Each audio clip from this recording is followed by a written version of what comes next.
Elanga Nisapune Malaga, yeah.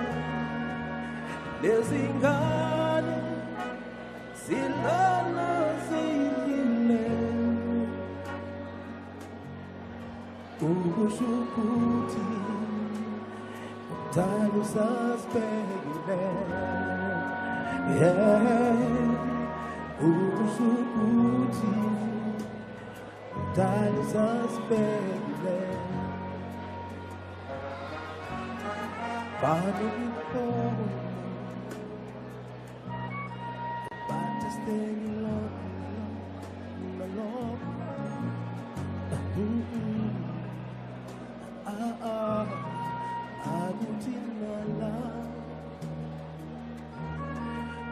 Me born,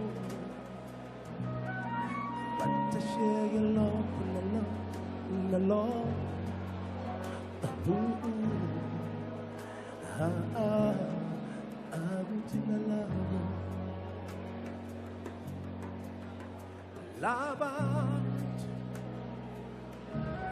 They wanna run your lives, walking about you,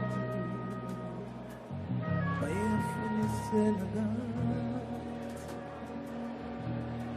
walking about you, but for you need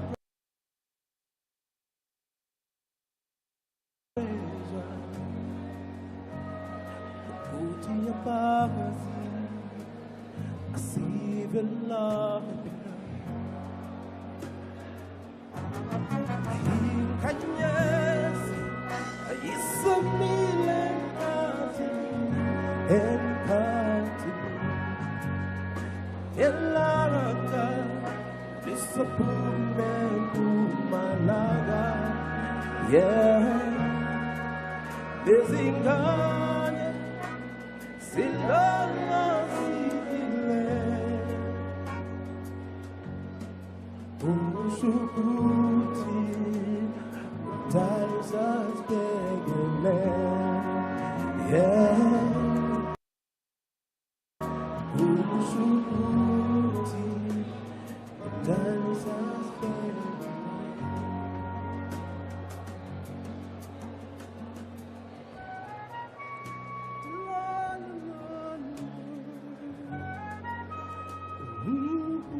He's the King of Kings.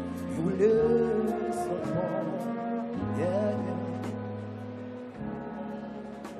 Those are very needs. Our very needs.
One, two.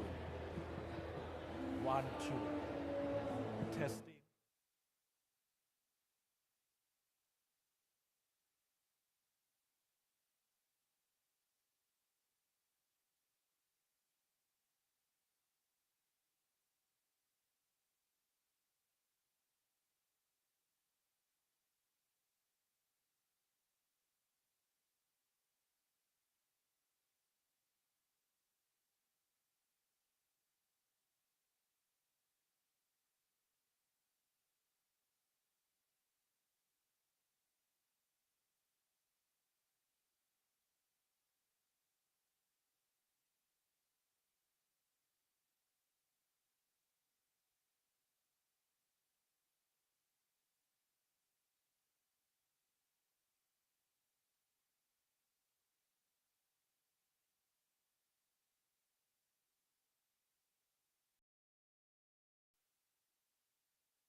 acknowledge your right.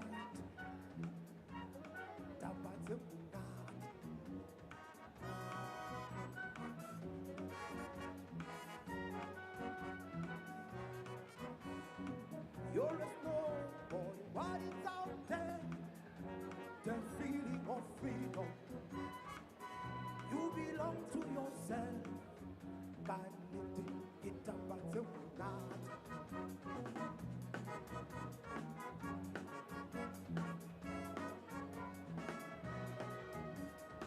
ufile na takwetu ufane kuti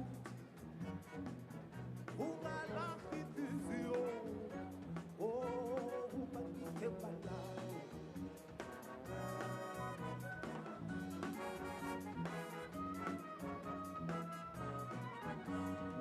Take it through, pretty soon the earth will receive and the gods will smile,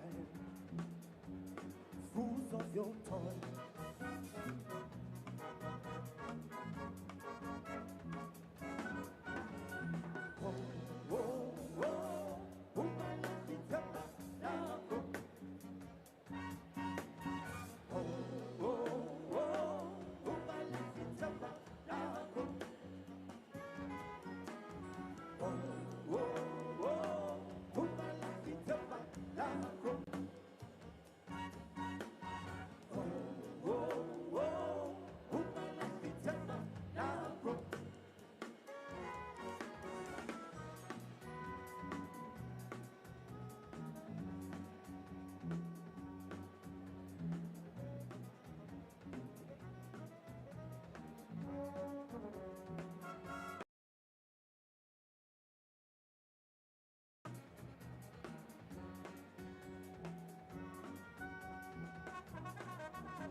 Attention.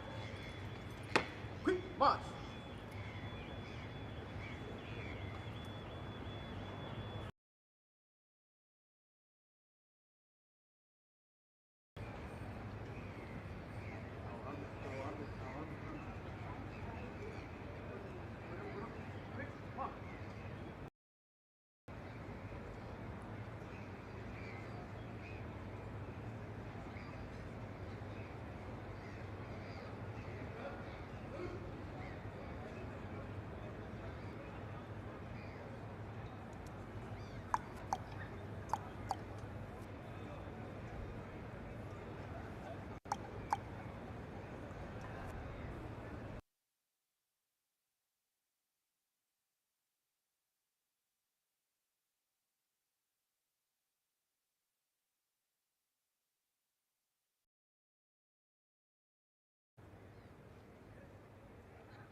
Speaker of the National Assembly, Chairperson of the National Council of Provinces, President washo babe Solomon Kalush Mahlangu wathi umzabalazo usaqhubeka ingako nemzabalazo webuntu sisawenda ngaphansi kwahulumende wethu samelana naso sihlasela umhlaba wonke saphinde sayibona iningizimu Afrika ilula sandla ilulela iPalestine ingani singema Afrika sikholelwa kwekuthi umuntu ngumuntu ngebantu 2023 lapho khona sibathiwa besifazane bangena ngelinyende eParliamente halala hulumende wethu akangiphindze nginatise ngetemidlalo ingani saphinde sayibona emabhokobhoko wente kumlando eningizimu Afrika lapho khona indebe ye-Rugby World Cup yabuya kwesine esiveni sakithi kanti singakhohlwa nibafana wethu sibonile ukuthi bantu baseningizimu Afrika banawe makhono ngingayikhohlwa njani indzaba yema-Grammy Awards ngoba sibabonile baqulu baseningizimu Afrika bavela baphakamisa umjeko wethu singama Afrika konke lokhu kuyenteka ngaphansi kwesandla somengameli wethu mengameli Cyril Ramaphosa baholi bethu kusukela phasi kwamasipala kuyofika kumengameli bethu sithi bayekeleni banibeke emabala ngoba ingwe idla ngemabala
ngingumthenzelo ohlaba usamila imfu kufanele bulala ngaphandle kwesikhali imamba lehlatanele ngibabona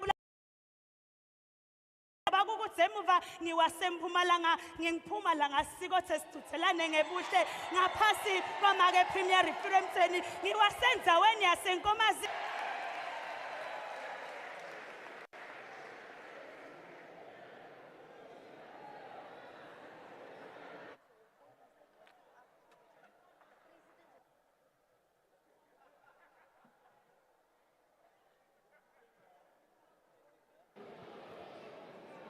There will be an opportunity for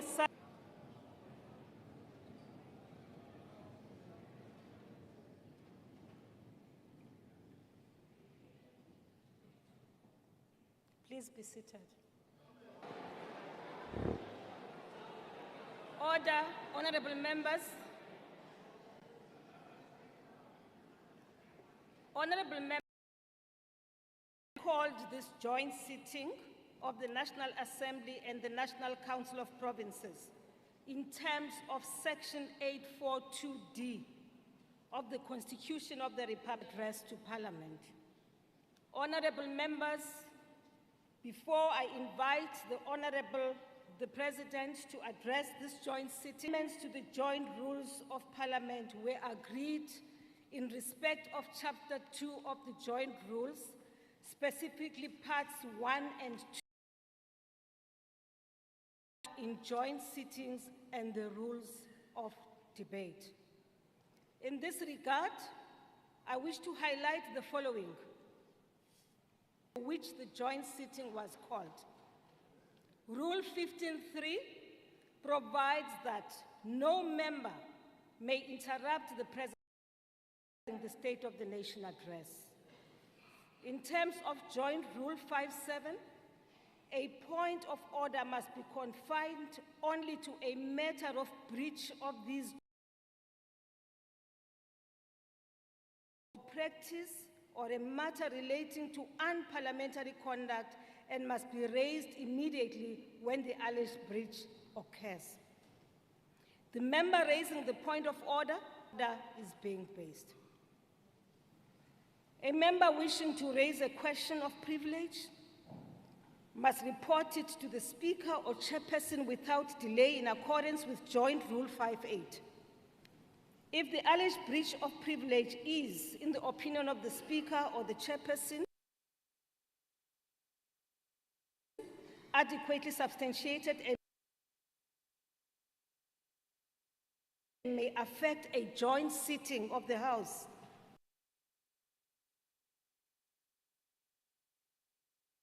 on the day or in the immediate future, the Speaker or the Chairperson may, in due regard to the provisions of the Act, rule on the matter and announce it in the joint sitting. If the alleged breach of privilege does not directly affect the joint sitting of the Houses in the immediate future, the Speaker or the Chairperson may refer the matter to the relevant committee of the House to which affected member belongs. Rule 38 stipulates that whenever the presiding officer addresses members during a joint sitting, any member then speaking or seeking to speak must resume his or her seat, and the presiding officer must be heard without interruption.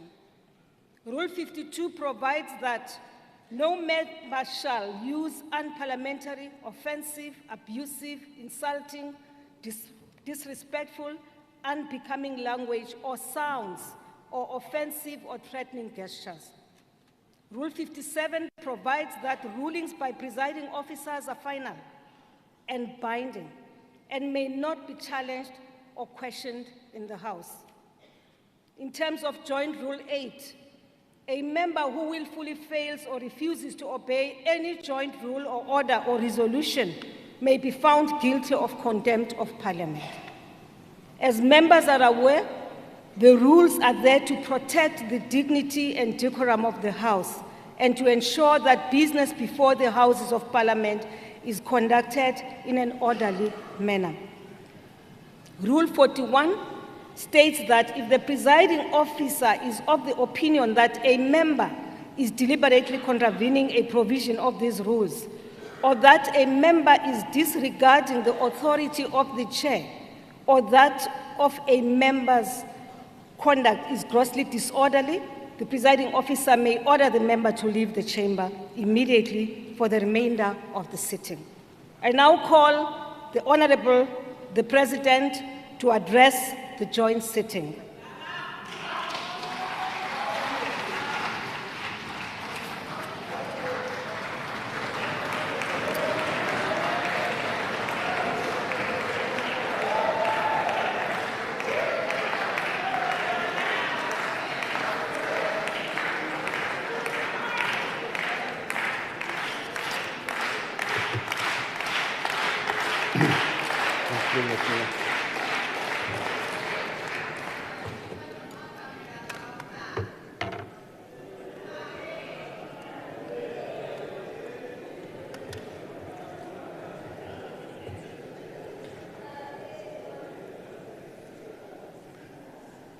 Speaker of the National Assembly, Ms. Nosiviwe Mapisa-Nqakula, Chairperson of the National Council of Provinces, Mr. Amos Masondo, Deputy President of the Republic,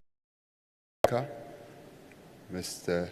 Paul Mashatile and Mrs. Mashatile, former President Thabo Mbeki, former Deputy President Zile Mlambo-Ngcuka, former Speaker of the National Assembly, Chief Justice Raymond Zondo, Deputy Chief Justice Ms. Mandisa Maya, Gordon Hill-Lewis,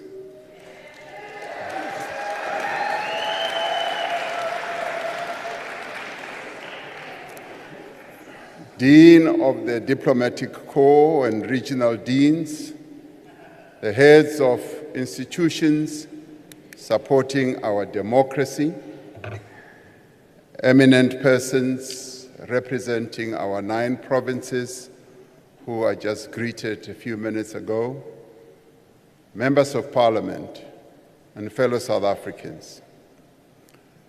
As we were preparing this State of the Nation address, we were deeply saddened to hear of the tragic passing of Dr. Hage Geingob, the President of the Republic of Namibia.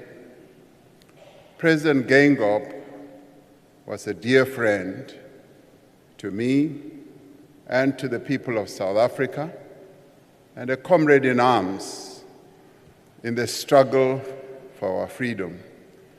He was a champion of African peace, unity, progress, and development. May I ask that we observe a moment of silence in his honor as we remember him by rising.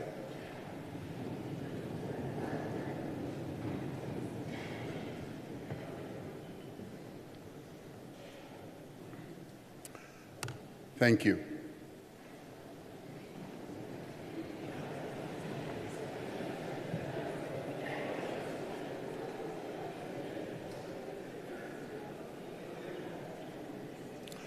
This State of the Nation address takes place in the 30th year of our democracy. On the 27th of April, 1994, millions of South Africans cast their ballot in a democratic election, many for the very first time in their lives. That momentous day was the culmination of centuries of struggle, the struggle to liberate our people from suffering, from dispossession, oppression, exploitation, and poverty and inequality. As we stood in the long, winding queues to vote, we turned to one another and spoke of our joy, and sometimes with tears running down our cheeks. We embraced friends and strangers alike, encouraged by a sense of a common future that we were about to determine for our country with our votes. We placed into those ballot boxes not just a vote, but a dream of the country we wanted to build. It was the dream of a South Africa that, in every sense, belongs to all who live in it, united in our diversity.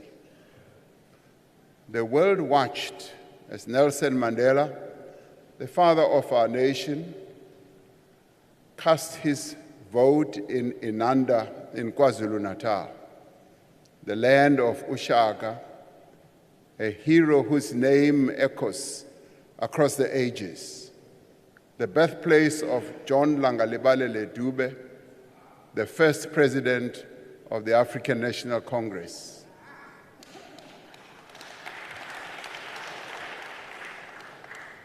An organization which united the African people, and the home of Chief Albert Luthuli, the first African Nobel Peace Laureate.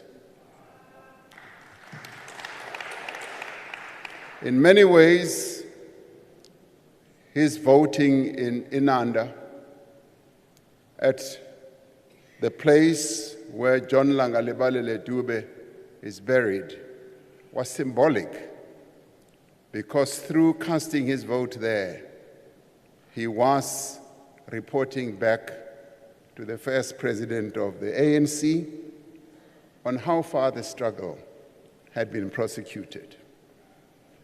After casting his ballot, Madiba said, "This is the beginning of a new era. We have moved from an era of pessimism, division, limited opportunities, turmoil, and conflict. We are starting a new era of hope, reconciliation, and nation building." It is this dream of a free and united people that is woven into our democratic constitution. It is this constitution that has guided our collective efforts over the last 3 decades to fundamentally change our country for the better. And it must stand at the center of the work that we do now to build a better life for all our people. Over the last 3 decades, we have been on a journey striving together to achieve a new society, a national democratic society. We have cast off the tyranny of apartheid and built a democratic state based on the will of the people. We have established strong institutions to protect the fundamental freedoms and human rights of all our people. We have transformed the lives of millions of South Africans, providing the necessities of life and creating opportunities that never existed for them before. We have enabled a diverse economy whose minerals, whose agricultural products, and manufactured goods are exported and reach every corner of the world while creating jobs in our own country. As a country, we have returned to the community of nations, extending a hand of peace and friendship to all countries and all peoples. Just as we cannot deny the progress South Africans have made over the last 30 years, nor should we diminish the severe challenges that we continue to face as a people. We have endured times of great difficulty when the strength of our constitutional democracy has been severely tested. There have been times when events beyond our borders have held back our progress. The global financial crisis of 2007 and 2008 brought to an end a decade of strong growth and faster job creation. More recently, the Russia-Ukraine conflict has contributed to rising prices of fuel, food, and other commodities across the world, and has, as a result, made life more difficult for all South Africans. There have also been times when events at home have shaken the foundations of our constitutional democracy. Perhaps the greatest damage was caused during the era of state capture. For a decade, individuals at the highest levels of the state conspired with private individuals to take over and repurpose state-owned enterprises, law enforcement agencies, and other public institutions. In some cases, these activities were enabled by local and multinational companies. Billions of rands that were meant to meet the needs of ordinary South Africans were stolen.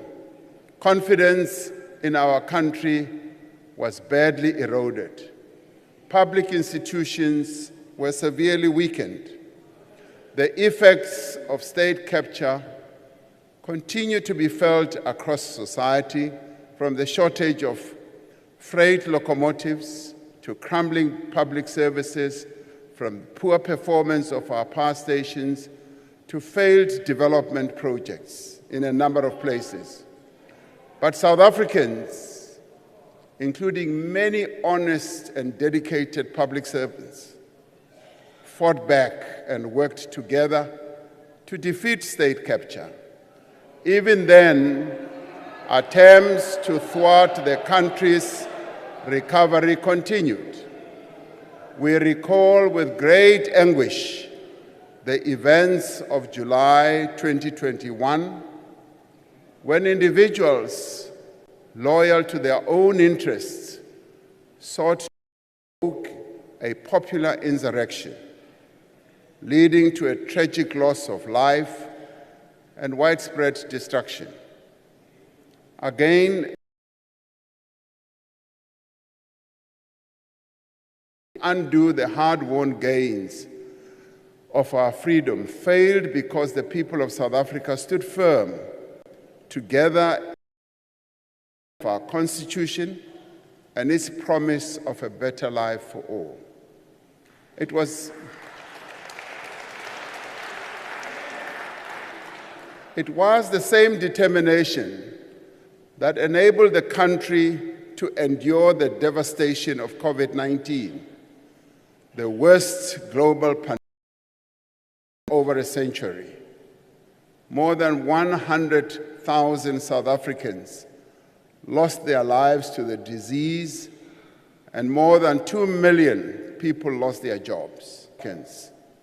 To stop the spread of the virus, to support our health workers, to protect the most vulnerable, out an unprecedented vaccination program.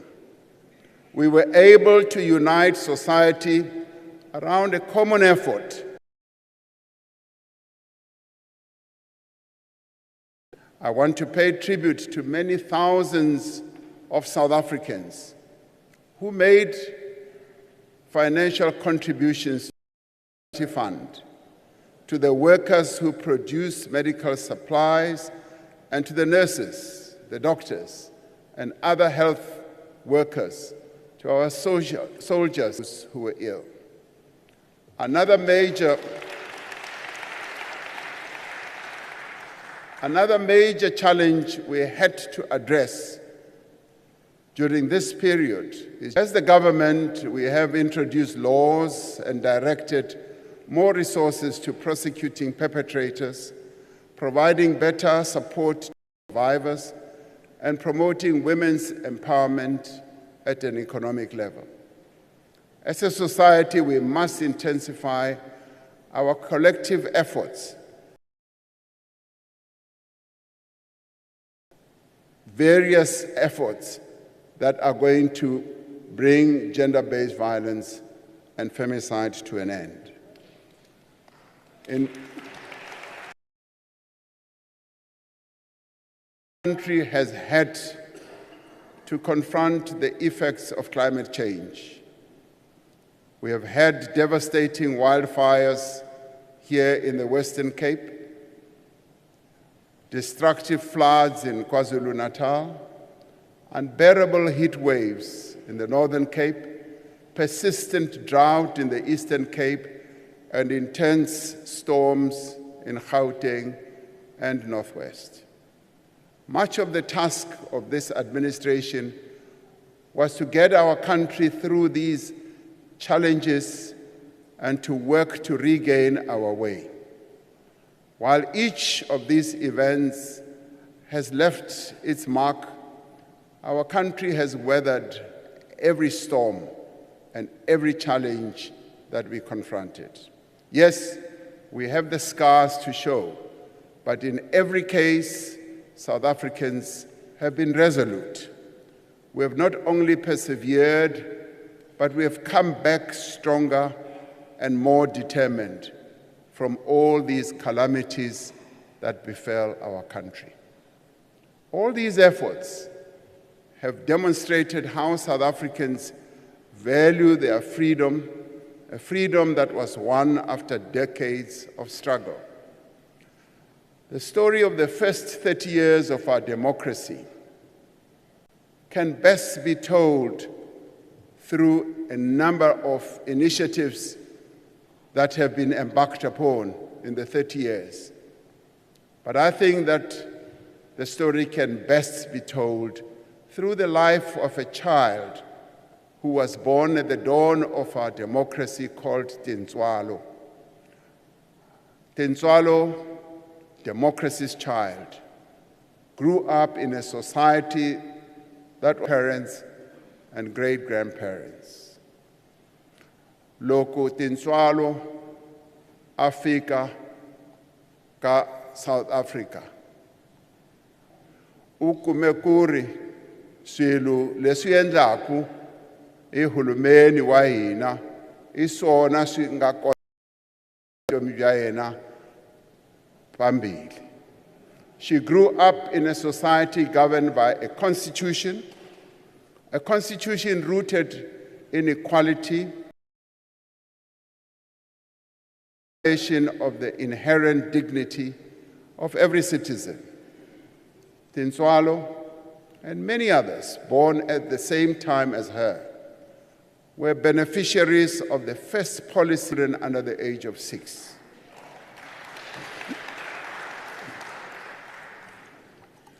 Tintswalo's formative years were spent in a house, dintlu, di agiwa ke mmuso o motjha wa South Africa.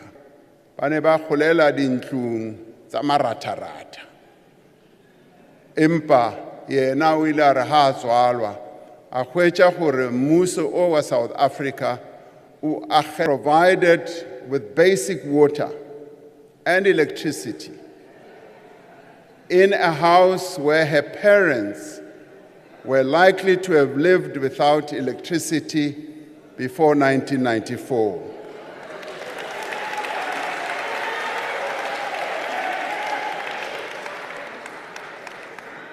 Ngo-1994, abantu abaningi kulelizwe lakithi bebengenawo ugesi. Kodwa uTintswalo wathola ukuthi ugesi ukhona. Ufakwe uhulumeni. Tintswalo was enrolled in a school in which her parents did not have to pay school fees. And each school day, she received nutritious meals as part of a program that today the program learners from poor families. hoyu Tintswalo duva achia chikoloni u swika chikoloni nga matsheloni kha zwiṅwe zwikolo u wana na breakfast kha zwiṅwe tshikolo u wana zwiḽiwa zwa masiari. Hezwi zwo vha zwi sa itei tshifhingani tsha kale, zwo vha zwi siho, namusi zwi a itea ngauri hu na muvhuso muswa wa Afrika Tshipembe une wa khou isa zwithu phanḓa. The democratic state provided a child support grant to meet Tintswalo's basic needs. Continues to be a lifeline for more than 26 million South Africans every month. With this support of the National Student Financial Aid Scheme, Tintswalo attended one of our TVET colleges and obtained a qualification.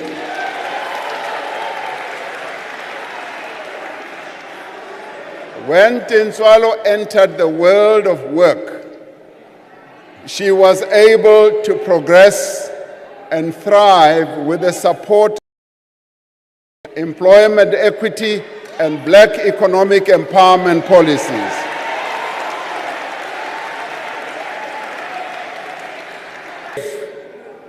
She was also able to support her parents. She was able to start a family, to move into a better house. Story of millions of people who have been born since the dawn of democracy. Whether people like it or not, but truth be told, it is only part of the story. For despite the remarkable achievements, 15 to 24 years are currently not in employment, education, or training. There are many who have a matric, a diploma, to even start a business. Now, this is a trend that prevails in many countries around the world.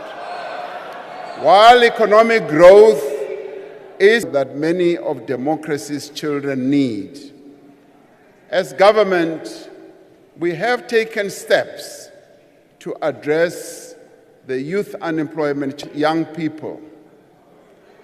1,000 young people who are bearing testimony to how, through various initiatives that government has put in place, that the private sector has also put in place, have been able to see progress in their own lives.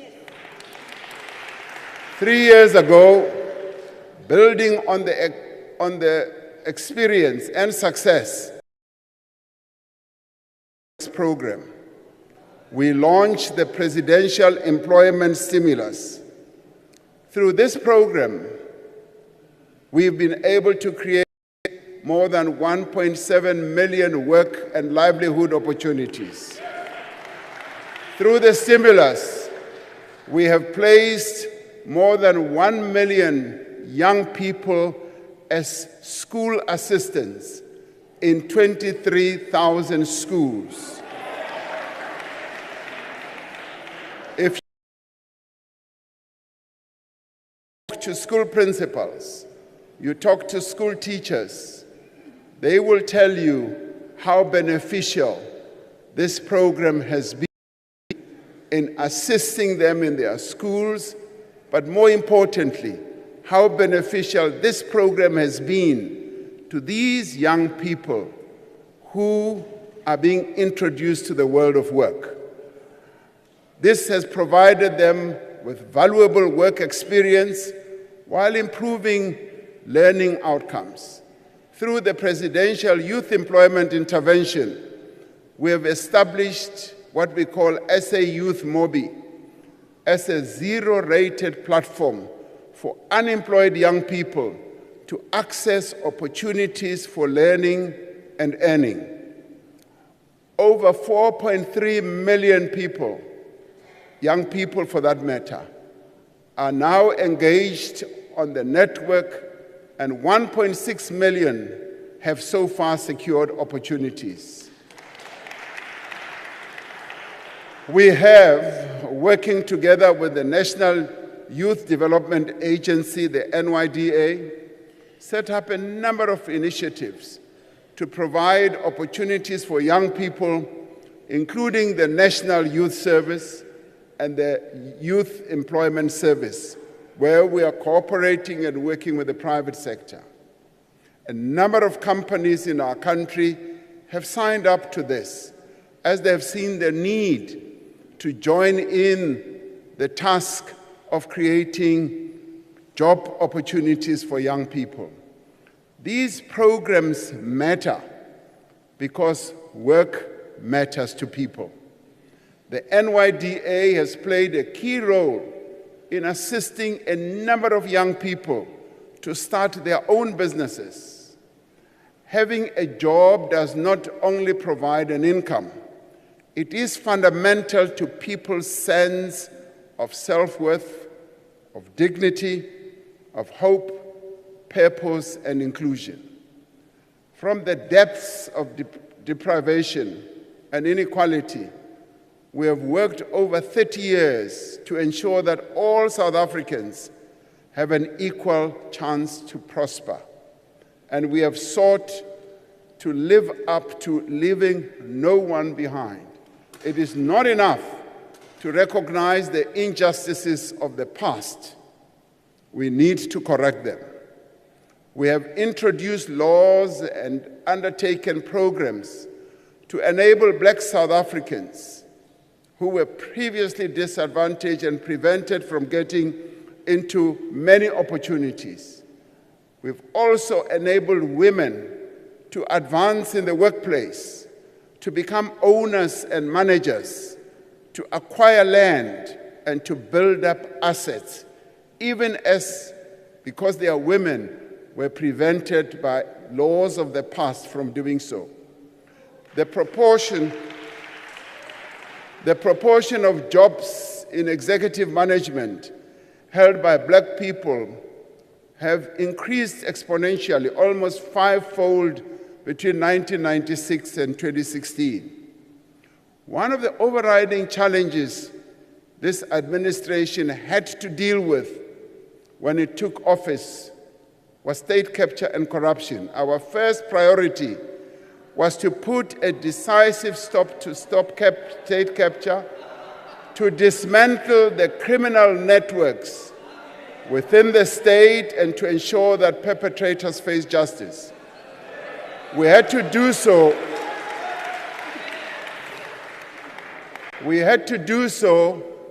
So that we could restore our institutions and rebuild our economy.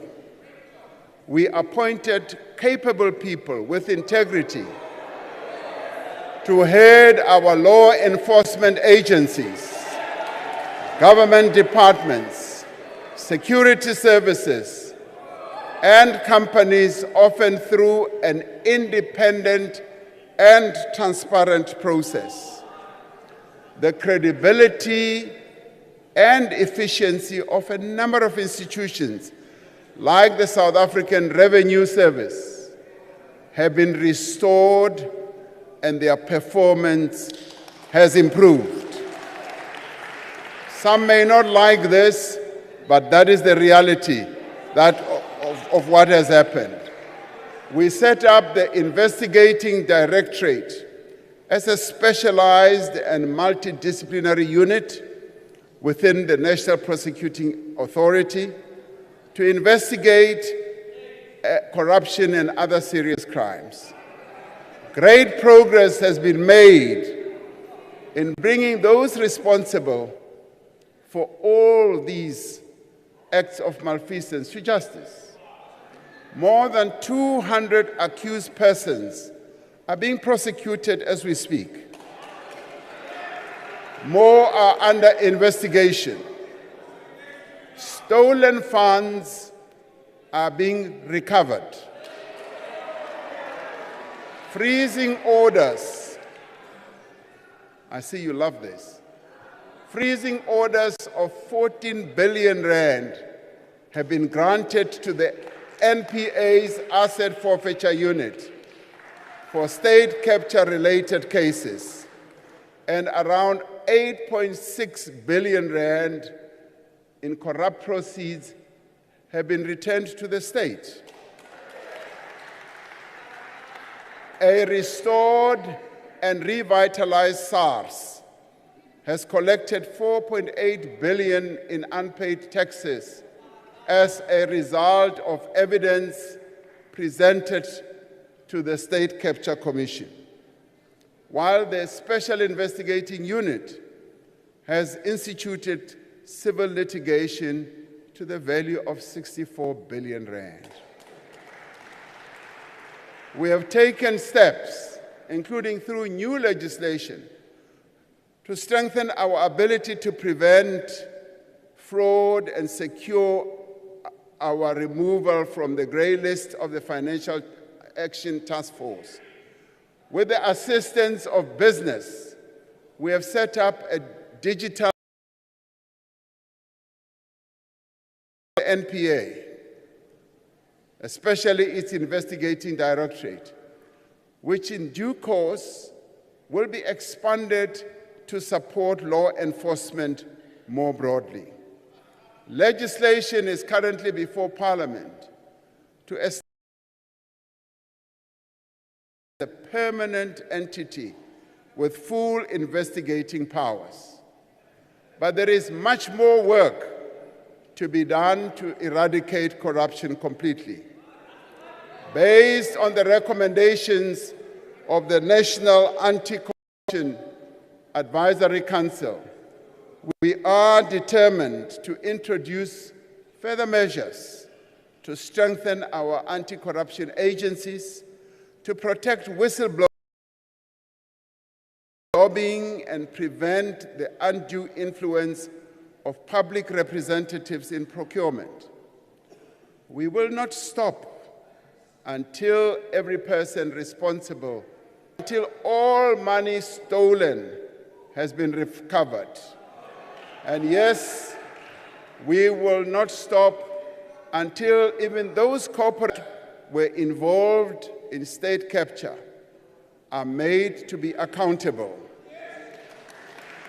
The real tragedy was that it diverted attention and resources away from what government should have been doing, which is to grow our economy and create jobs. Over the past 5 years, we have worked earnestly to revive our economy from a decade of stagnation and to protect it from both domestic and global shocks. We have made progress in a number of ways. Our economy today is 3 times larger than what it was 30 years ago.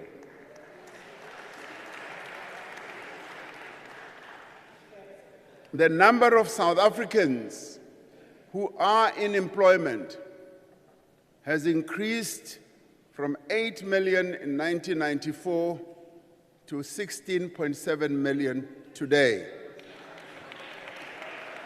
Over the last 2 years, the number of jobs being created has been increasing every quarter, and we now have more people in employment than before the pandemic. Yet, our unemployment rate is the highest it has ever been. Even as employment is growing, more people are entering the job market each year than jobs are being created. We have laid a foundation for growth through far-reaching economic reforms that we have embarked upon, an ambitious investment drive, and an infrastructure program that is starting to yield results. Companies continue to invest. Thousands of hectares of farmland are being planted. New factories are being opened, and production is being expanded. We are on track to resolve the most important constraints on economic growth by stabilizing our energy supply and fixing our logistics system. As these obstacles are removed, the true potential of our economy will be unleashed. We set out a clear plan to end load shedding, which we have been implementing with a single-minded focus through the National Energy Crisis Committee.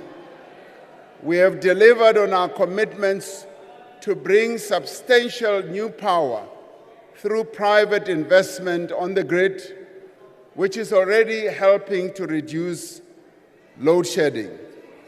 Last year, we implemented a major debt relief package, which will enable Eskom to make investments in maintenance and transmission infrastructure and ensure its sustainability going forward.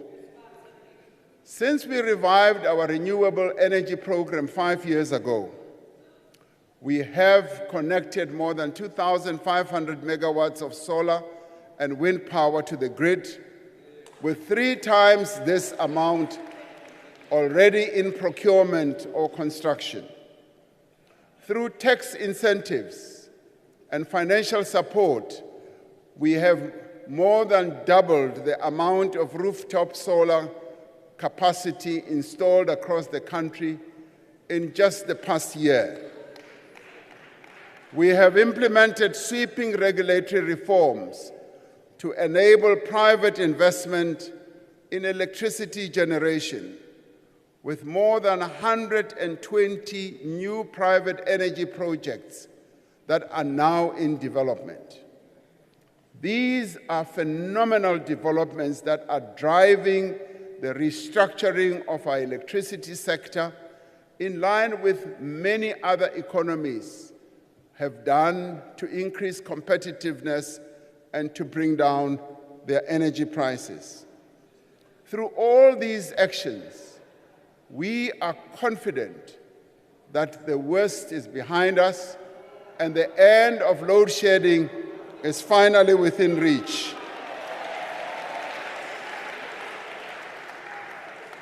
But we are not stopping there. To ensure that we never face a similar crisis ever again, we are reforming our energy system to make it more competitive, more sustainable, and reliable into the future. We are going to build more than 14,000 kilometers of new transmission lines to accommodate renewable energy over the coming years. To fast-track this process, we will enable investment in transmission infrastructure through a variety of innovative investment models. Re tla ya mo bao ba nang le tjhelete. Re ba bitse gore ba tle ba tlo sebetsana le rona ka go kenya ditjhelete tsa bona mo transmission ya motlakase. Go etsetsa gore transmission ya rona e tie. Last year, we tabled the Electricity Regulation Amendment Bill to support the restructuring of Eskom and establish a competitive electricity market. As we undertake these reforms, we are positioning our economy for the future growth in a world shaped by climate change and a revolution in green technologies. In the last 3 years, our country has seen the increase in extreme weather events, often with disastrous consequences. This is why we are implementing a just energy transition, not only to reduce carbon emissions and fight climate change, but to create growth and jobs for our people in the future. We will undertake this transition at a pace, at a scale, and at a cost that our country can afford and in a manner that ensures energy security. So we will not be compelled to embark on processes that are going to disadvantage our country in this regard. With our abundance of solar, wind, and mineral resources, we are going to create thousands of jobs in renewable energy, in green hydrogen, green steel, electric vehicles, and other green products. The Northern Cape, with its optimal solar conditions, one of the very best in the world conditions, has already attracted billions of rands in investment. We are going to set up a special economic zone in the Boegoebaai port to drive investment in green energy.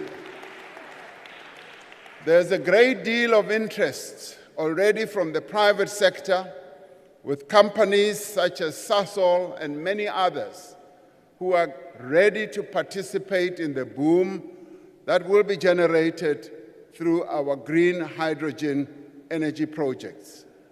We have decided to support electric vehicle manufacturing in our country to grow our automotive sector, which provides good jobs to thousands of workers. And in this regard, we are already at an advanced stage of cooperating with our neighbors, with countries such as the DRC, which is well endowed with critical minerals, with countries such as Botswana, which is already involved in parts of the value chain of automotive manufacturing. With all these countries, we are going to be able to form an incredibly powerful ecosystem that is going to enable all of us to benefit from the green energy revolution. We have decided to give special focus to regions such as Mpumalanga to enable the creation of new industries, new economic opportunities, and sustainable jobs. And in the past year, we have increased the financing pledges for our Just Energy Transition Investment Plan from around 170 billion rand to almost 240 billion rand. Now, to address the persistent effects of global warming, which manifests itself through persistent floods, fires, and droughts, we have decided to establish a climate change response fund. This will bring together all spheres of government and the private sector in a collaborative effort to build our resilience and respond to the impacts of climate change. Now, this decision was inspired by calamities that we are subjected to. Almost every year, KwaZulu-Natal experiences massive floods that destroy our infrastructure. Yes, the Western Cape is suffering from wildfires that continue to destroy quite a number of are actually suffering from the effects of climate change. So this fund, which we hope will support various areas that suffer from climate change to deal with severe inefficiencies in our freight logistics. We are taking action to improve our ports and rail network and restore them to world-class standards. We have set out a clear roadmap to stabilize the performance of Transnet and labor. We have established dedicated teams to turn around 5 strategic corridors that transport our goods for export purposes. the number of ships waiting to berth at the port of Durban, which has experienced severe congestion in recent months, has reduced from more than 60 ships in mid-November to just 12 ships at the end of January. Now, that represents progress. Transnet has appointed an international terminal operator to help expand and improve its largest terminal at the port of Durban. And we are overhauling the freight rail system by allowing private rail operators to access the rail network. With the current conflict in the Middle East affecting shipping traffic through the Suez Canal, South Africa is well positioned to offer bunkering services for ships that will be rerouted via our shores. We completed, as we all know, the auction of broadband spectrum after more than a decade of delays, resulting in new investment, lower data costs, and improved network reach and quality. Now, these reforms have a profound impact in a society in which access to the internet has risen dramatically over the last decade. Less than half of all households had internet access in 2011, compared to 79% of households in 2022, meaning that South Africans more and more are using the internet. Some use it to trade, some use it to improve their livelihoods, some use it to learn, but the internet is being spread more and more, even in our rural areas. Just this week, we published new regulations to reform our visa system, which will make it easier to attract the skills that our economy needs and create a dynamic ecosystem for innovation as well as entrepreneurship. We raised 1.5 trillion rand in new investment commitments through 5 South African investment conferences, of which over 500 billion has already flown into the economy. To support growth in the mining sector, we are moving ahead with the modernization of our mining rights licensing system and are launching an exploration fund to support emerging miners and exploit new mineral deposits. Through this, mining, which has been the bedrock on which the South African economy was built, will once again become a sunrise industry. Participation of previously disadvantaged Black people is increasing. Black ownership now stands at approximately 39% when compared to just 2% in 2004. This is progress that is being made, allowing Black people to participate in a key industry in our economy. Investment in infrastructure is gaining momentum. New and innovative funding mechanisms will be utilized to increase construction of infrastructure. The Minister of Finance announced this in his medium-term policy budget statement last year, where he said, we are now going to be able, yes, to fund infrastructure through utilization of innovative new methods. It could be build, operate, and transfer. It could be embarking on investment vehicles as well as investment ideas that will enable us to speed up the construction of infrastructure. The Department of Water and Sanitation aims to enhance water resource management by initiating infrastructure projects to secure water supply and diversifying water sources to reduce dependence on surface water. Water being such a major challenge in our country, this is actually answering to the need of our people just to have water. Vanhu vo tala la Afrika Dzonga va vulavula hi mati, va tshama va hi byela ku ri mati a va na wona, va lava ku ri hi endla ku ri mati a va kona. Bulk water projects are under construction across the country to improve water supply to millions of residents in villages, towns, and cities. The following water infrastructure projects are now in progress or have been completed. The Lesotho Highlands Water Project, which is going to invest up to 40 billion rand, is now in progress.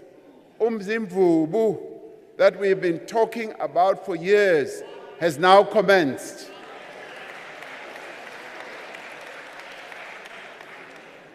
Hazelmere Dam, Umkomazi Water Project, Clan William Dam, Tzanini Dam, Loscom, Madlakazi, pipeline from Jozini Dam, Giyani, pipeline from Nandoni Dam to Nsami Dam, Pilansbeck Water, Val Haramahara, and the pipeline from the Val River to Hotazel.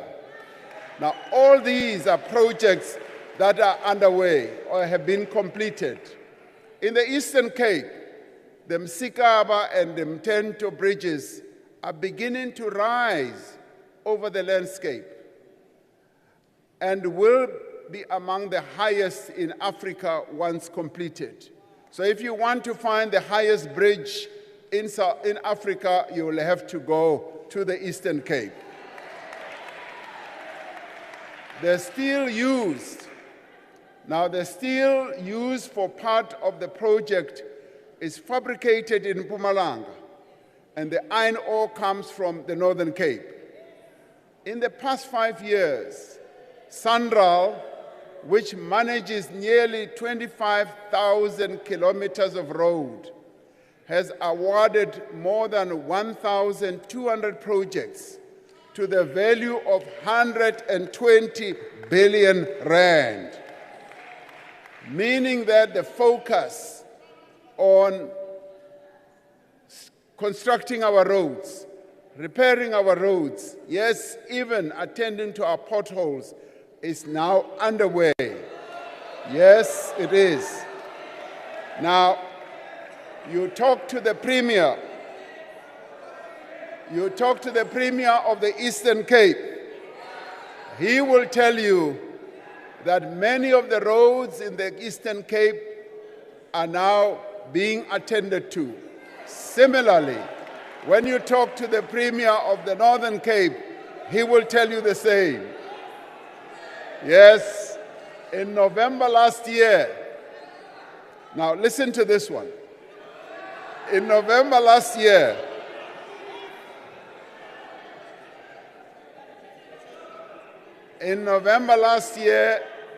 Cabinet approved a framework for high-speed rail,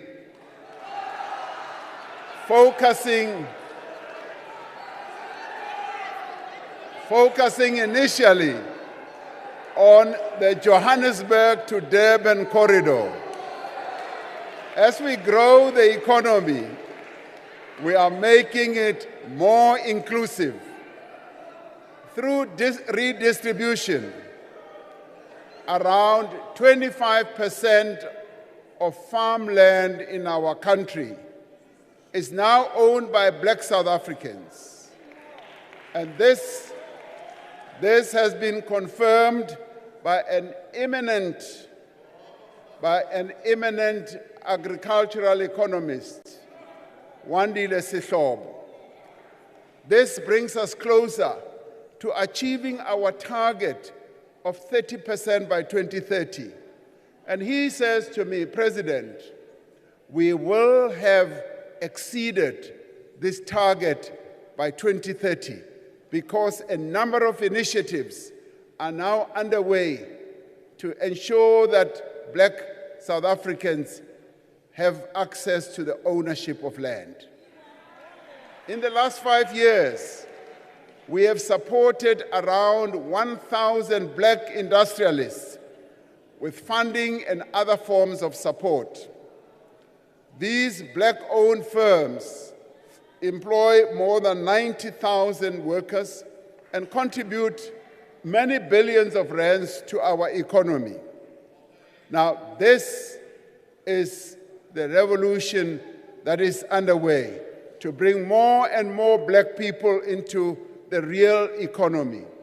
At the same time, about 200,000 more workers obtained ownership of shares in the companies that they work for, bringing the total worker ownership in companies in the South African economy to well over 500,000 workers. We see this trend continuing to grow as more and more companies beneficial to their own operations and their businesses, that their workers should have a stake in the businesses that they work for. And we call upon the private sector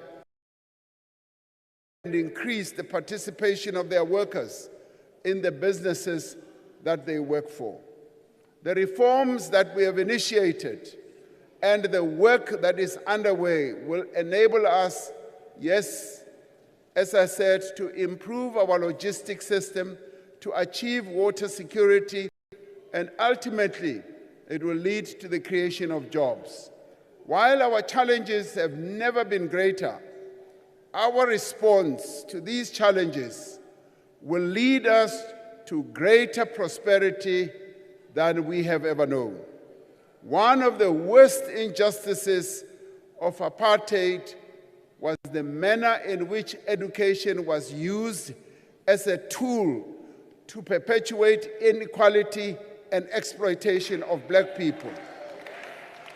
Over the 30 years, we have sought to use education as a tool to create equality and to empower our people. Our basic education outcomes are steadily improving across a range of measures.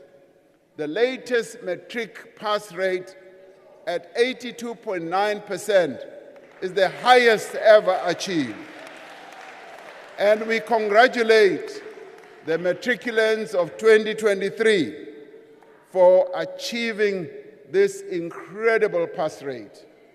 And with each new year, learners from no-fee schools are accounting for more and more bachelor passes that are achieved. And as I have often said, this is the silent revolution that is underway, that the children of the poorest parents in our country are now able to produce pass rates that are equal, that are even beginning to surpass the pass rates that you find in former Model C schools, in your independent schools as well. This is the progress that we've been longing to see in our education system. At the same time, fewer learners are dropping out of school. We have increased funding for poor and working class students in universities and TVET colleges significantly over the past 5 years.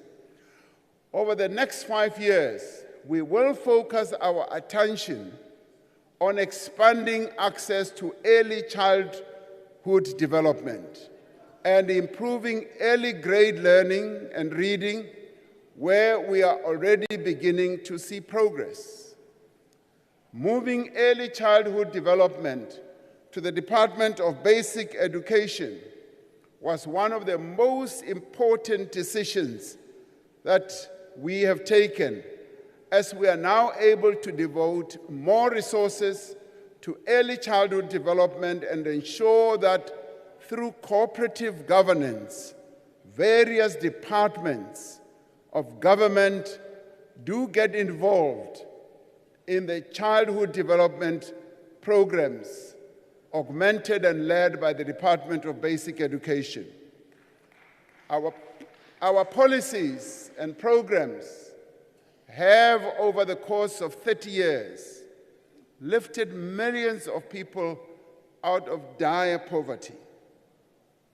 Today, fewer South Africans go hungry and fewer live in poverty. In 1993, South Africa faced a significant poverty challenge, with 71.1% of its population living in poverty. However, under the democratic government, there has been a consistent decline in these numbers.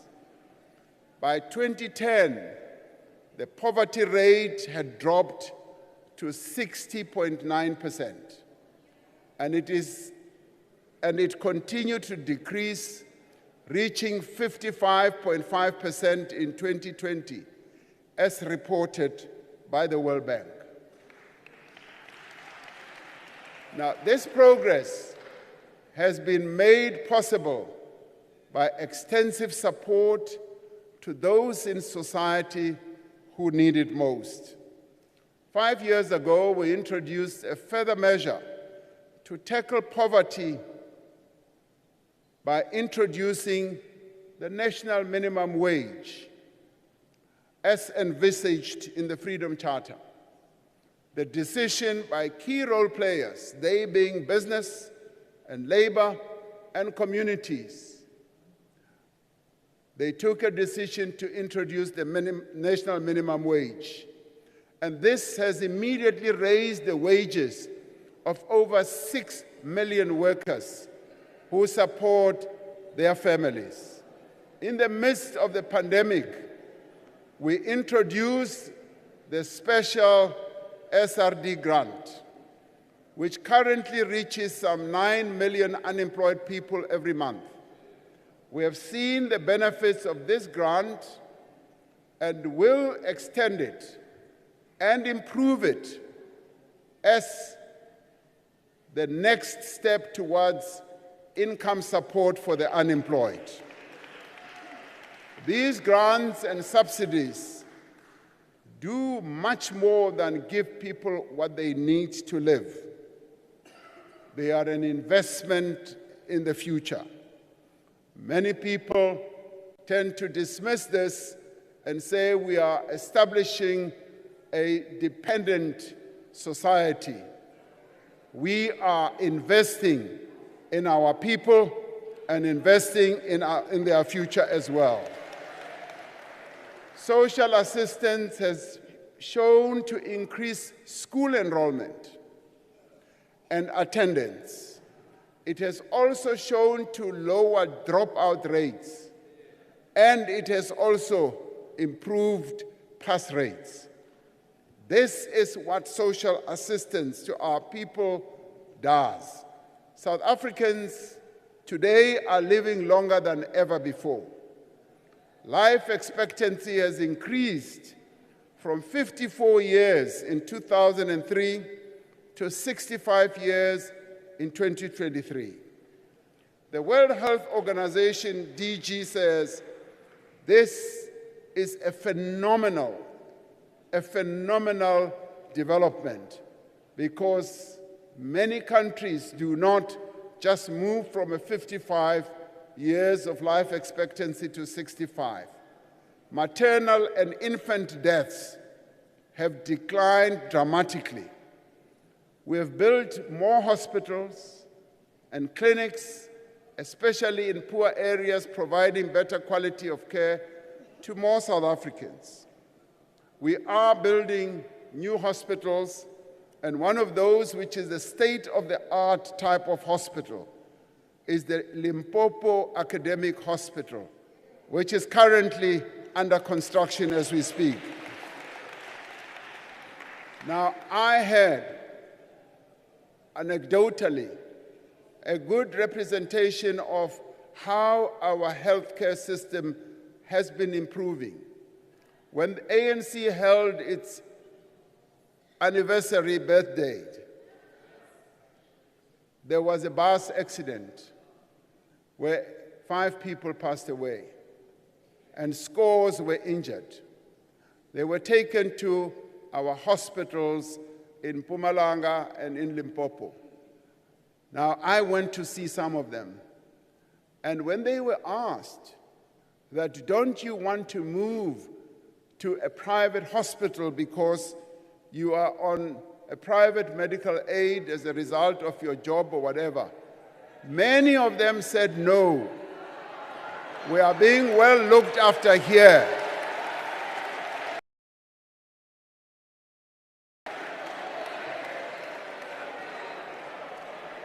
Now, I see you love this.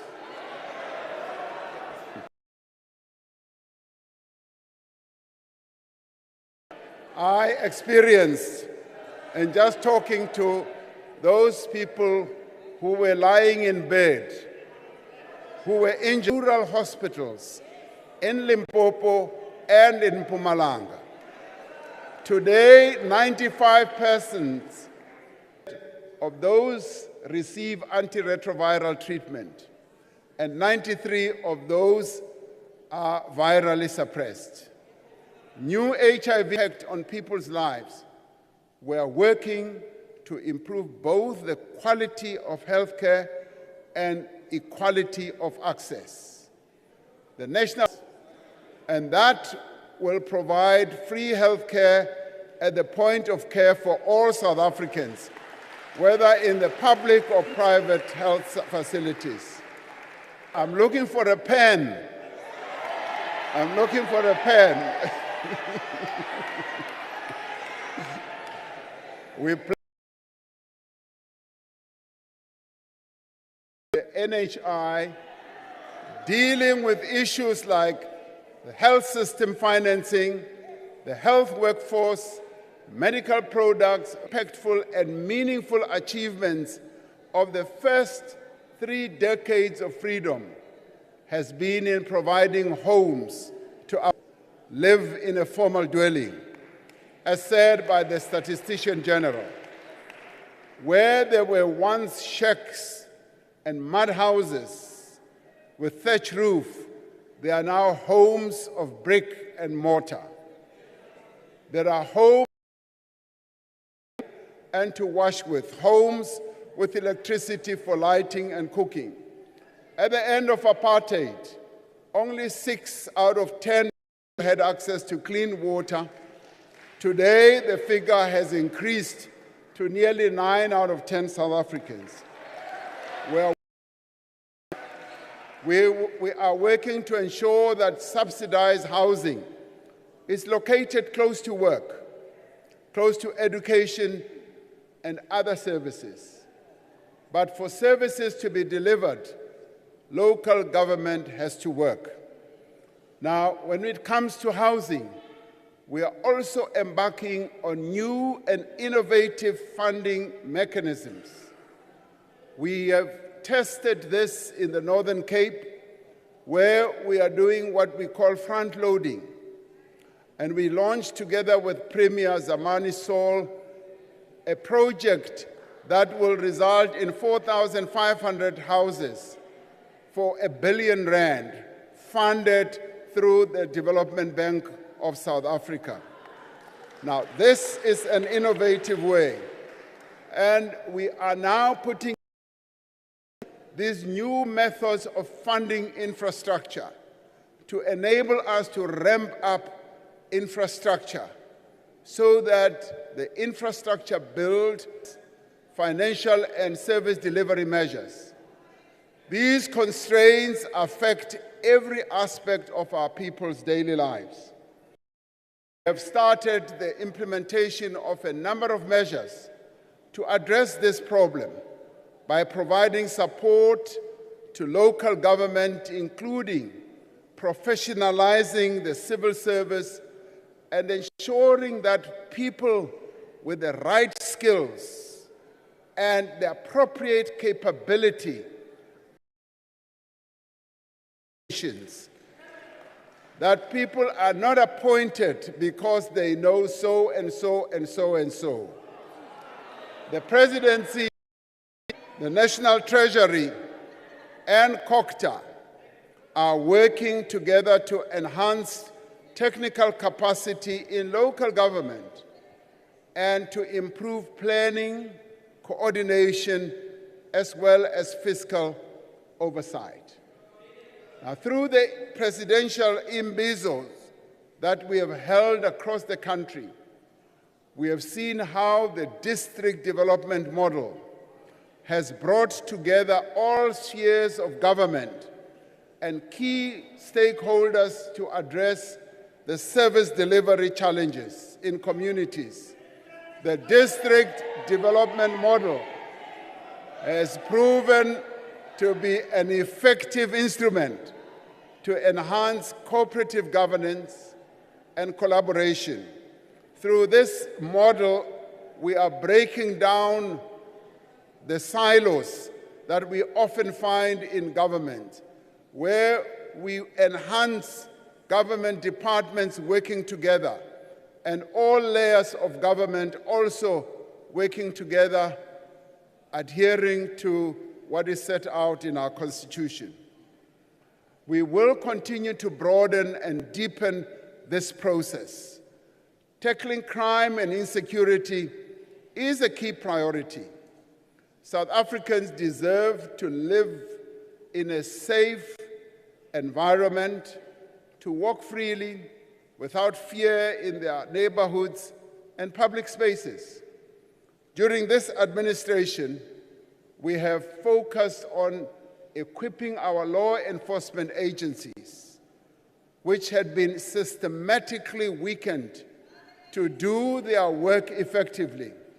We have strengthened the ranks of the police through the recruitment of 20,000 police officers, as I announced in the past two SONAs over the last 2 years, and another 10,000 will be recruited in this year as well. An extra 5,000 police officers have been deployed to public order policing.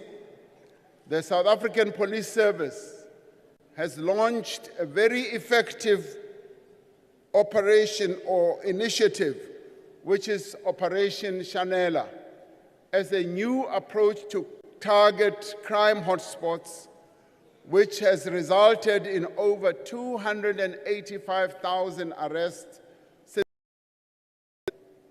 The economic infrastructure task teams that are operational in all provinces have had important successes in combating cable theft, damage to critical infrastructure, as well as illegal mining.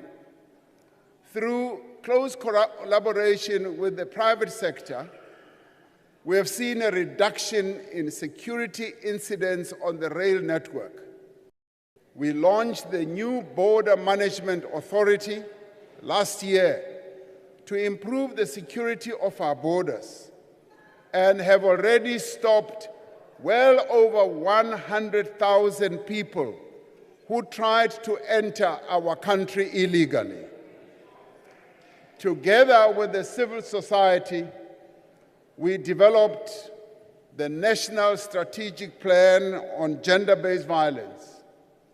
Together with civil society and as a society response to this pandemic, around 21 billion rand has been dedicated over the medium term to the implementation of the 6 pillars of the plan, including the economic empowerment of women.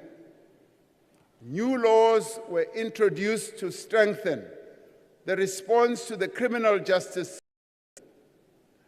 gender-based violence, and provide better support to survivors of such violence. Our ultimate goal is to end gender-based violence altogether by mobilizing all of society.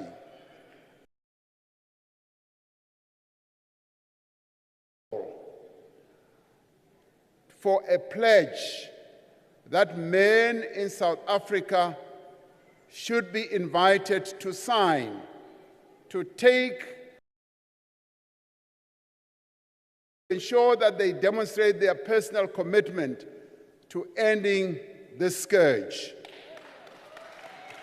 Now, this initiative of signing a pledge was initiated by young boys at a school called Benedict. They have drafted a pledge that men should commit and sign to. And we discussed it at the Cabinet Lekgotla, and we collectively as the men of South Africa as well, taking our cue from young boys at the school, should also be mobilized to sign this pledge. Women and their experiences on gender-based violence. This pledge, yes, and everyone else in Cabinet will be the first to sign this pledge.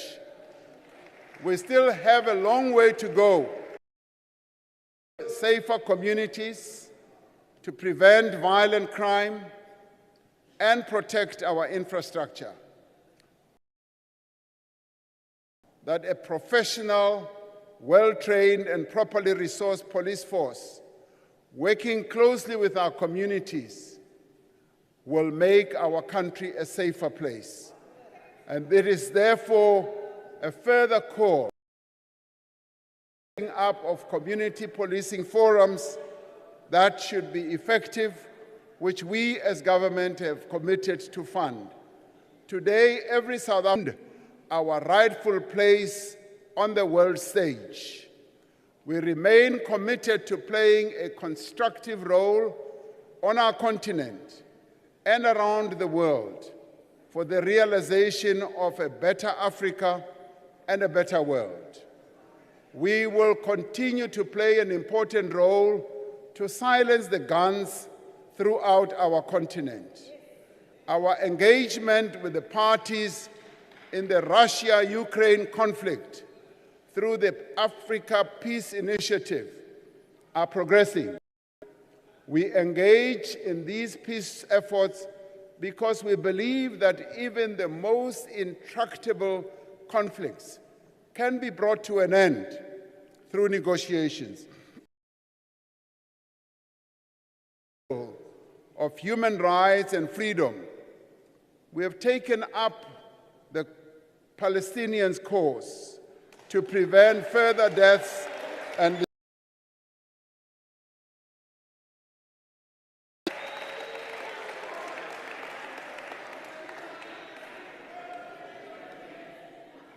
we know that in our nation who do not support this course that we have embarked upon. We have welcomed the ruling of the International Court of Justice that Israel must take all to prevent acts of genocide against Palestinians. And we condemn the killing of civilians on all sides.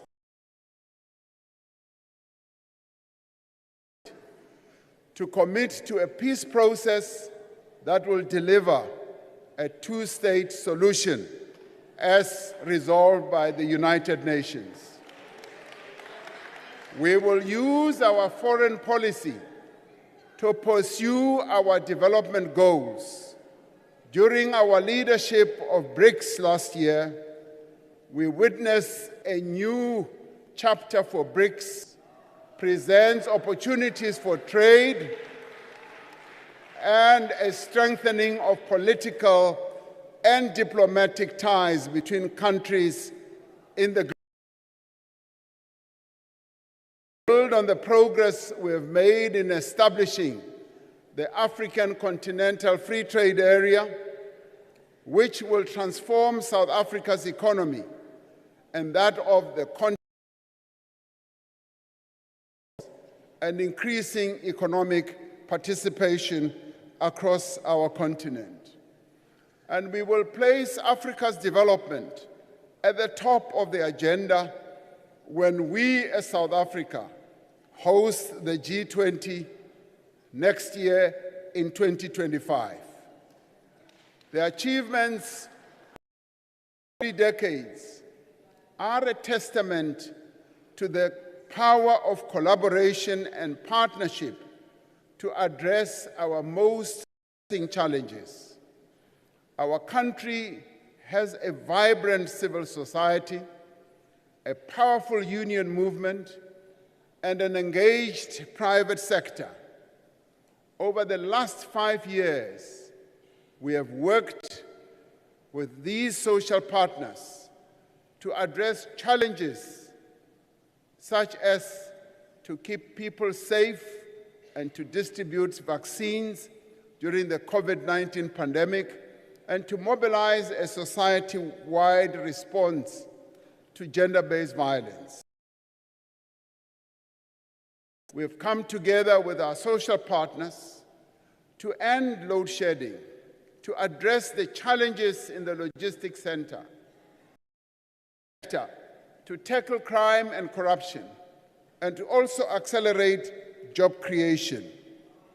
This is the South African way of building a social compact, working together on tangible issues, and it will be the key to building a new society in the years to come.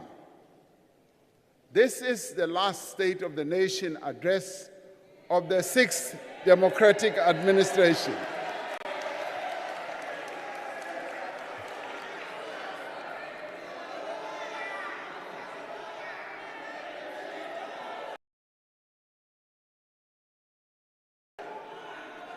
NgesiZulu kunelizwi elithi sizawubuya, futhi sizawuthi masibuyile abantu bazothi ibuyile ngoba izoba ibuyile ngempela. Labo abangathi bayajabula uma ngithi this is the last State of the Nation address, bacabanga ukuthi asinawubuya, awubuya khona la kule ndawo. The last 5 years have been a period of recovery, rebuilding, and renewal. We have, after more than a decade of poor economic performance, we have had to rebuild our public institutions after the era of state capture. We have had to recover from a devastating global pandemic that caused great misery and hardship, that closed businesses and cost our nation many jobs and lives.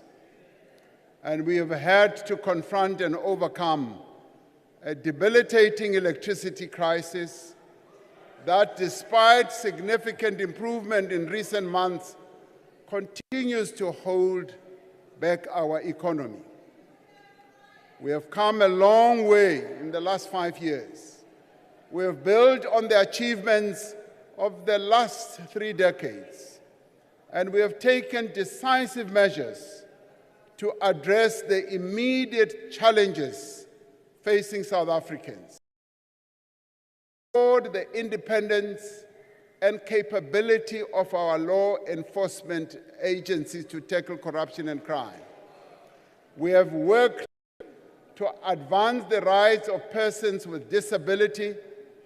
We took great pride in making South African Sign Language the 12th official language of our country. We have safeguarded and promoted the basic rights in our Constitution, such as freedom of speech, freedom of the press, association and belief. We have defended, yes, media freedom of the judiciary.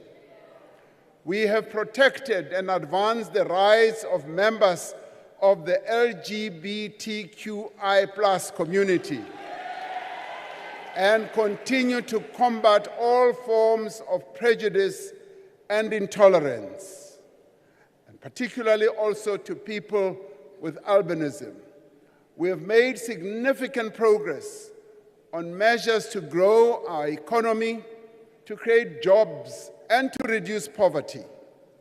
While we have set in motion the process of renewal and reform, there is more work to be done to see these reforms through to the end.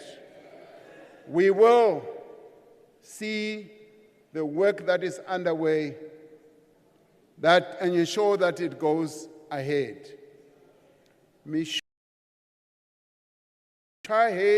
Mingwaha mitano iko bvelela phanḓa ido dzula ichi bvelela phanḓa leyo yonke lemisebenzi esayiqala izawuqhubeka bayathanda noma abathandi izawuqhubeka. And working with our partners, we will be able to revive our economy. Yes, we will tackle and deal with the debilitating effects of load shedding, our ports and the logistics. We will continue to strengthen our law enforcement institutions, and we will continue to tackle gender-based violence and fight corruption to make South Africa a safe place for all. We will continue to support local government. The initiatives that I spoke to will go ahead. We will professionalize the public service and increase serve our people better. And we will ensure, as the Auditor General has said, that we should hold those in office accountable, and there should be consequence management for those who do wrong things. We will continue to position our economy to grow and compete in a fast-changing world. And we will also support small businesses by providing funding, by providing resources to small and medium enterprises, and to give young people opportunities to thrive and to start businesses and to succeed, and to provide social protection to the vulnerable. We will continue the country's fiscal position and hold firm to a sound macroeconomic trajectory. We will use the opportunities provided by the African Free Continental Trade Area to increase our trade and expand our industries. We will continue to protect workers' rights and improve their well-being in places of work, and to make sure that our work continue to build an inclusive economy, focusing on the empowerment of Black people and women, land reform, and pursue a just energy transition that leaves no one behind. Fellow South Africans, as we celebrate these 30 years of freedom, we must remain steadfast in our commitment to our constitutional democracy and its promise for a better life. We should not give in to those who resist the responsibility that the Constitution places on us to correct the injustices of the past and fundamentally transform our economy and society. Let's remind these people of the obligation that the Constitution places on the state to progressively realize the rights of everyone to housing, healthcare, food, water, social security, safety, and education. By the same measure, we should not allow anyone to diminish vital democratic institutions, to denigrate our judiciary, or to challenge the constitutional authority of this parliament. We should not give in to those who seek to divide our nation, violence, and undermine our democracy. As in the past, as in the future, the people of South Africa should stand together against any attempt to reverse the achievements of our democracy. As the chairperson of the Constitutional Assembly, I worked with many great leaders of our country to craft a constitution that truly reflects the will of South African people. I see it as my primary duty to defend our Constitution and to work every day to realize its promise. As we move forward, let us remember that it is up to us, not anyone else, the future of South Africa. We are not passive observers of our history. We are its authors. We are the builders of this country that we call home. As we look towards the next 30 years of freedom, we want to create for ourselves and our children. We are committed to a South Africa in which our common identity lies in our recognition of each other's humanity. We want a country in which every person is free of their gender, their sexual orientation, their ethnicity, or their religion. We want a country in which every child, whether they are born in Sandton, in Mdantsane, in Sekhukhune, in Mitchell's Plain, or in Phoenix. We want a country in which the rule of law, as we continue the journey towards making this vision a reality, we are inspired by democracy's children and their enthusiasm. We are inspired by the young people who have carried our hopes onto the global stage with their music, with their dance. We are inspired by Bafana Bafana. We are also inspired by the Springboks. Yes, they inspire us. Nelson Mandela, who said that after climbing a great hill, one only finds more hills to climb. That is where we are.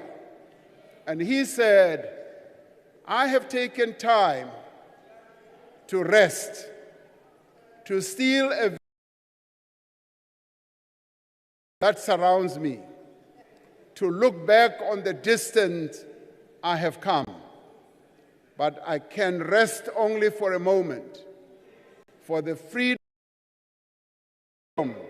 comes responsibilities, and I dare not linger, for my long walk is not yet ended.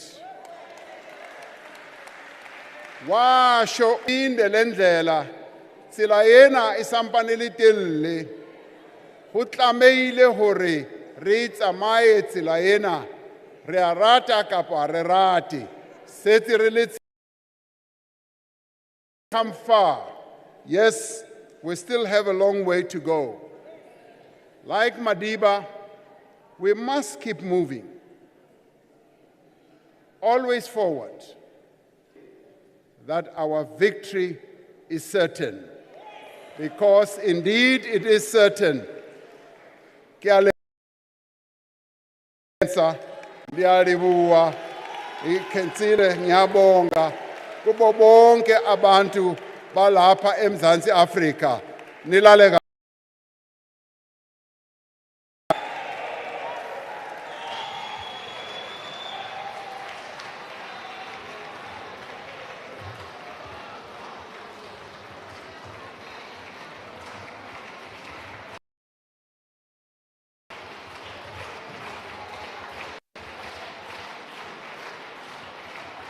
Yes, thank you very much, Honorable President, delegates and members of Parliament. Please allow me at this point to thank the President for sitting. Members should rise and remain at their places until the procession has left the chamber.